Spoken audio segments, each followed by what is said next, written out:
Hello and welcome. Amudar Pratap Singh. You're joining us on NewsX. French lawmakers have passed a historic no-confidence vote forcing Prime Minister Michel Barnier and his cabinet to resign, a first since 1962.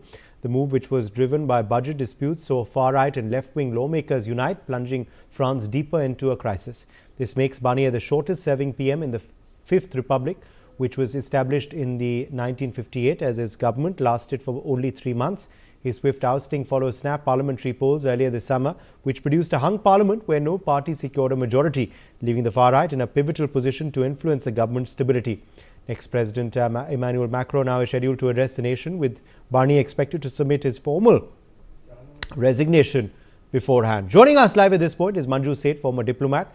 We also have Alok Bansal, Director, India Foundation, live with us. Joyita Basu, editor of the Sunday Guardian, is joining us live. Gautam Mukherjee, senior journalist, also joins the broadcast. Let me make a start with you first, Ambassador Seth. What do you make of these developments that have played out in France? Because of the presidential elections, which are very, which almost went to the right, and then the left got together and president won. But the elections, the parliamentary elections, I think, which were held, which he called, which President Macron sort of called snap elections. I think that was a slight miscalculation, and a very really hung kind of parliament had emerged.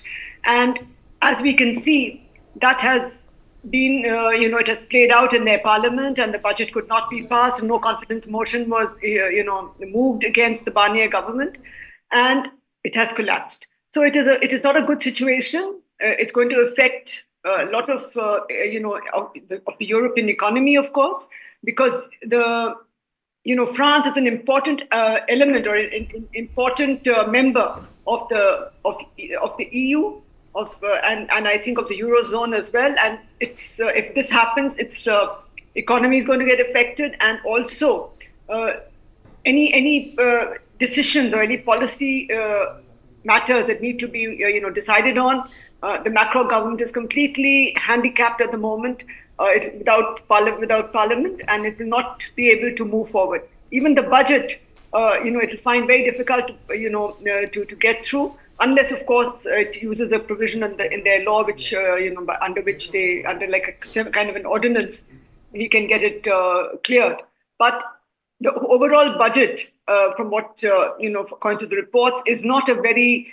It's not going to address the current budget. It does not address the problems in the economy, about the deficits and the large taxes, etc. So it's not addressing the issues. So even if it does get passed, the popularity or the stability, let me say, of this government and of even President Macron might be in question. And elections can't be called straight away. So it's going to be a little problematic time for President Macron and for France. What has led Alok Bansal for Barnier's government to be so short-lived? In fact, the shortest in French recent history. Snap elections that were called, and I think the results had very clearly indicated, because if you see, the left group had actually emerged as the largest grouping of parties in that particular elections, and they were slightly short of majority. And so Barnier's government was actually dependent on tacit support from Le Pen's far-right party, which was actually not supporting the no confidence motion. And this particular no confidence motion was brought in by the left-wing parties and supported by the far right. Probably the reason for this is, of course, that France is going through an unprecedented economic hardship, and I think this election, this probably budget, would have actually led to a lot of cost cutting, and has obviously been opposed by the left-wing parties. But I think that Le Pen has thought that this is probably an opportune movement to get the centrists out, and especially get at President Macron, because both right and left are demanding his resignation, because totally polarized elections between left and right could probably result in Le Pen's victory. And I think that's why the two extremes have come together to dislodge this particular government. Okay, let me go across to Joyita Basu at this point. Joyita, what does this mean for France moving ahead, this current instability and this shock no confidence vote loss by Barnier? Well, first of all, when you are looking at it from the perspective of the voter. If you first of all, let us take a look at what happened in June, July, when the snap elections were called and the parliamentary elections were held. Now, in that particular, Le Pen's party, it emerged victorious in terms of the vote share. They got the maximum vote share, 37%. No one was actually near anywhere what they had got. At the same time, now this left wing party, although technically they won that election, but how did they win that election? Very disparate parties with extremely disparate interests. There were the Marxists, there were the communists, the Greens, the socialists, and there was a party called France Unbowed and all. They all came under this an umbrella of what was known as the New Popular Front. Now, all this also they already were at each other's throat at one point of time, and the victory, because they wanted to stop Le Pen from emerging victorious, it was more tactical. There was they went seat by seat. What they did was that there were several per se coalition partners, as the India bloc did in India, for example. So, all the others they withdrew from those seats and only one candidate. So, automatically that candidate got the vote. But when it comes to the popular vote, the right wing had a clear majority. But because of this tactical alliance, the left, so called left, which is actually again I am going to mention a conglomeration of disparate interests, they came victorious. But when you are looking at the agenda of the left, some of the parties have agendas which will require, I think, around 195 billion euros extra spending and all, which is all very I mean, it is going to cripple France's economy, and anyway it is going to go against the broader EU agenda. So, this particular government that was there, it was already, there were too many cross currents over there. There are too many forces and interests that were working at cross purposes. So, it was bound to happen that the sooner or later that this government will be coming down, because it is unable to function under its own weight, and that is what has exactly happened. Now, what happens now? You see, our president, that Emmanuel Macron, he has been doing his own politicking. I mean, he did not want Le Pen's party anywhere near the near power. So, he brought in this kind of a government over there, but this government is also accused by the left about being too right, and the right is accusing it of being too left. So, as a result of which, that is the reason why this has happened. What is going to happen from now on? Let us not forget, now the French election that happened in that June, July, there were two legs of that election. In the first leg of the election, the right had a clear march ahead of the others, and they had a clear victory, and it was because of this tactical alliance of the left had taken place. So, going forward, I think what is going to happen is that if France is unable to, I would say, you see, tendency all over the world nowadays is about giving a clear mandate to a government, but that has not happened in France. The two France, swung from extreme right to extreme left in the earlier election. I think what is going to happen, if you are talking about looking forward, France will gradually move towards a clear mandate, and here the right wing has a clear edge above everyone else. Yes. Okay. Let me take that across to Gautam Mukherjee. In fact, Gautam Mukherjee, what happens next now? What are the options before Emmanuel Macron with this development now? Well, for the immediate future, he will just have to jockey on, because no elections can be called before the middle of, in fact, July 2025. The problem is that there's nearly 150 million euros deficit, billion euros deficit, and they are trying to cut some of this budget deficit by raising taxes and cutting programs. Now, this doesn't agree with the left, but if the left, hypothetically, were to be voted into power, they are for greater government spending, not austerity measures. If the right comes in, there will probably be greater austerity measures than are at present being proposed by the fallen Prime Minister. So it's quite a difficult situation with Macron in the middle, and Macron will explain to both sides that this is the situation.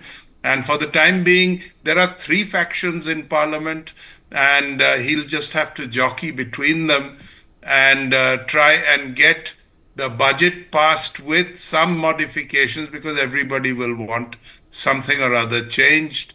He'll probably get that done by holding discussions with each of the three factions.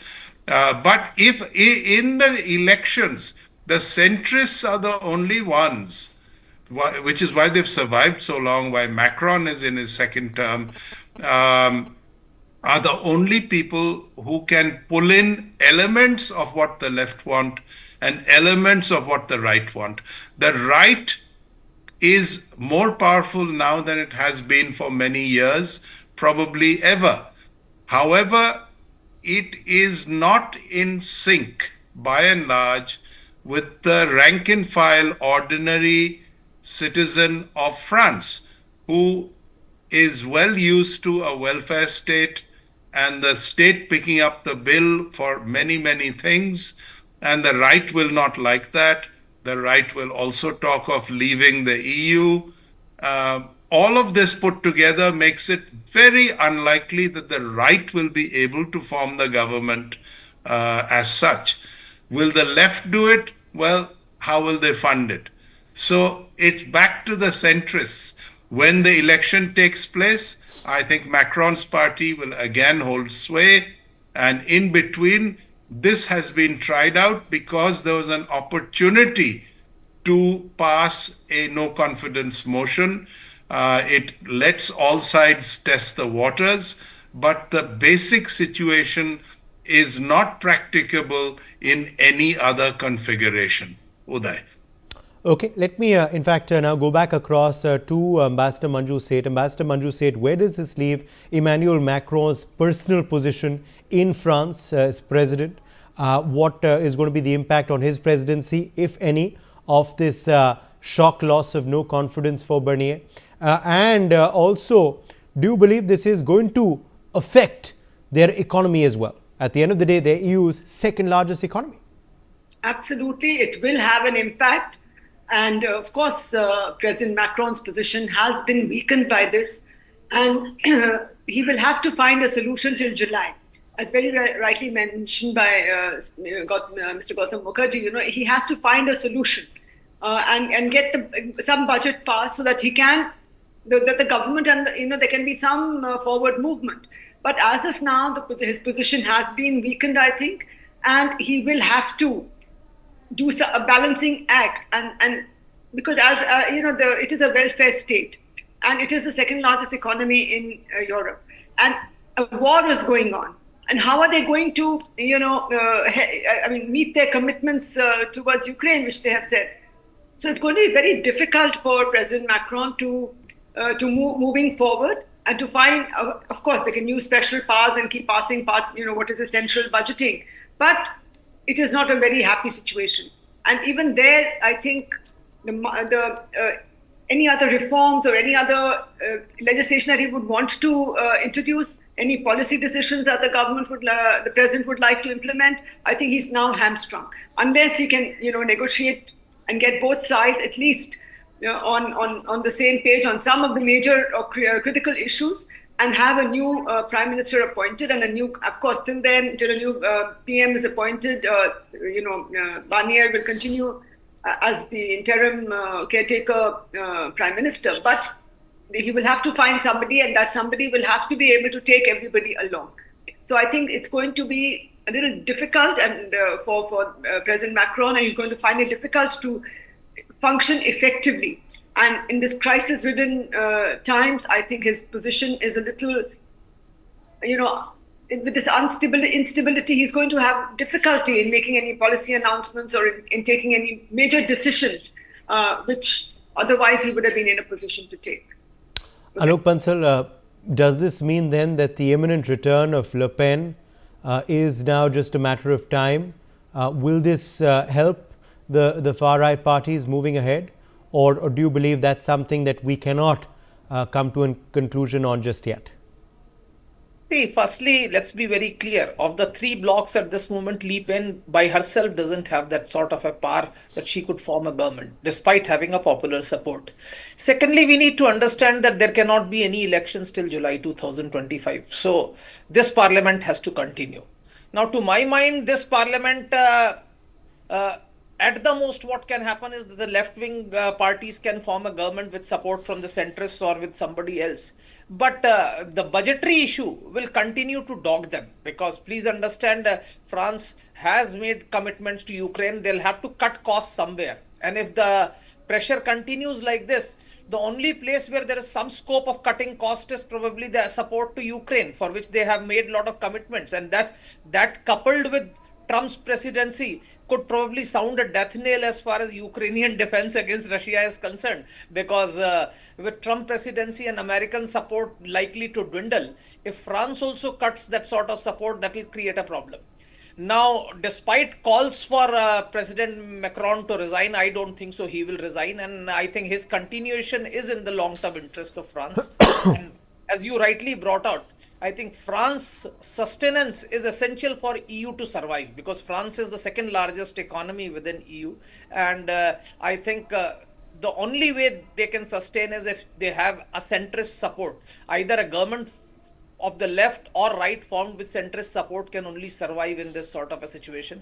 At the moment, I feel maybe Macron may be able to reach some sort of a compromise with either left or the right, and probably bring in a new prime minister from his party, or probably support somebody, or break the leftist coalition. As has been brought out, that leftist coalition has disparate parties, so it should be possible to get some of them to probably join, or maybe he is in a position to prop one of them to form a government with support from his own party. Okay, let me also quickly bring back in Joyita Basu. Joyita, as far as the entire EU is concerned, what implications will these developments in France have on the entire European Union, on the general perception, of course, of the economy of France also perhaps taking a beating because of this? Yeah, if the economy, EU is already in bad shape. If you are looking at EU, of course, they are in bad shape. So, this will compound their problems. Look at Germany, what is happening in Germany, there is hardly any stability over there. In Germany, the government over there is not stable, the government here in France are not stable, and these are the two engines that drive the EU. So, you see, when you are looking specifically for say examples, something like the Ukraine war and all, what happens to that? Here is coming Donald Trump is becoming the president of the US, and he has already, already his people have started saying that no, we are not going to give more funding to Ukraine, because it is not Joe Biden's place to decide what will happen about how much money we are going to give Ukraine. The new president will decide. So, they have already stopped, the money part is stopped. So, there was some talk about because they wanted to stall Russia, there was talk that the European countries in particular should be funding Ukraine. Now, that has become a problem. Anyway, Germany has made an outreach to Putin. So, all this big plan that they have, that we have been witnessing since, say, for example, 2022 February, when Vladimir Putin attacked, invaded Ukraine first, this big plan about sidelining, putting, giving sanctions to Putin, and then ensuring that he loses his chair, everything has come unstuck. And what they have done by getting involved in this Ukraine war in such a big way, they have lost, number one, their people, they have lost their finances, they have lost they have lost everything. The only one of the reasons why they did not go belly up was because the petroleum, the petro products and all, everything was going through India, and India was being able to sell. Otherwise, they would have been totally in a position from where there was it was not salvageable. So, whatever is happening in Europe right now, and especially in France and Germany, they have brought it upon themselves. So, you see, so let us see how it goes in terms of when Trump comes. So, their economies are in bad shape. First there was a hit of COVID and then there was Ukraine. It need not have been like this, but for this Eurocentric view that we are the center of the world, as Mr. Jaishankar is also saying, Europe's war is not the world's war, but that is what exactly they tried to make, and in the process they destroyed themselves and they have lost the confidence of the voters. So, yes, again I am going to say what I think we are going to witness is it's a stronger surge of the right in France. It's happening elsewhere in Europe. It's imminent, you're saying. No, it's already happened in European Parliament. All right. So, there is going to be a stronger surge of the right. There is going to be a total movement away from the so called moderates and the left policy. There is going to be a movement away from policies that have ensured that they tried to ensure the overthrowing of Putin. They could not manage that. In the process, they all ended up losing their own people, their own voters, their own elections. Basically, they landed their countries in a mess. Okay, let me take that quickly across to Gautam Mukherjee now for last quick comments. Gautam Mukherjee, what is the road ahead now? Well, one thing I'm pretty certain about is that the Ukraine war will come to a swift end. America will not fund it. France and Germany are the biggest countries in the EU. They cannot fund it. So that is one thing which will change dramatically within months of, if not sooner, once Trump is inaugurated. Now for India, I see a great opportunity to collaborate with both France and Germany for high-tech defense equipment and high-tech manufacturing, because it will tantamount to an export for them. And for India, we will be able to drive a bargain so that there is proper technology transfer without ifs and buts. And manufacturing in India, in the premises here, perhaps with one or two items brought in, manufactured there. Now, both France and Germany, their manufacturing is collapsing because of the lack of Chinese buying. And the only other buyer in the market of size is India, and India needs their technology. So this is a good opportunity. Now, whether left, right, or center comes in, it doesn't really matter, because the public in France is used to a welfare state and will not tolerate any government that does not provide it. The European Parliament, if it goes to right, my view is that France may be forced to leave the European Union, which will, along with Germany, if these two leave the European Union, you can say the EU is over, RIP. So these are the kind of dramatic outcomes likely because of tremendous economic malaise in the two leading economies, both France and Germany. Uday. All right. Well, I'll leave the last word to Ambassador Manju Seth. Ambassador Manju Seth, on, of course, now the world's viewpoint on the situation in France. At the end of the day, of course, how much will this affect the EU? And how much will this affect, of course, India-France relations going ahead as well? As very rightly mentioned by Mr. Gautam, it is important that India use this opportunity, to strike collaborations and collaborative ventures, joint ventures, to manufacture partly in India, maybe partly in France, or partly in Germany, with both countries which have a huge, high-tech, latest technology available, which they are ready to share now, given the situation in their countries right now. And for the EU, of course, it's not going to be a very happy situation if the scenario of both of them leaving the EU. It will collapse. The EU cannot continue without the presence of both these countries, and they seem to be left with very little options right now, the way things are. But that is a call that they will not take easily, because they were votaries and supporters of the EU and to start it. So I'm not sure they will want to leave in a hurry unless it becomes the very last option. Yes. And of course, France is going to be it is moving right. And I think that's where we are headed. That's imminent. All right. Let's leave it at that. My thanks to our guests for joining us. We've run out of time. Let's take a break.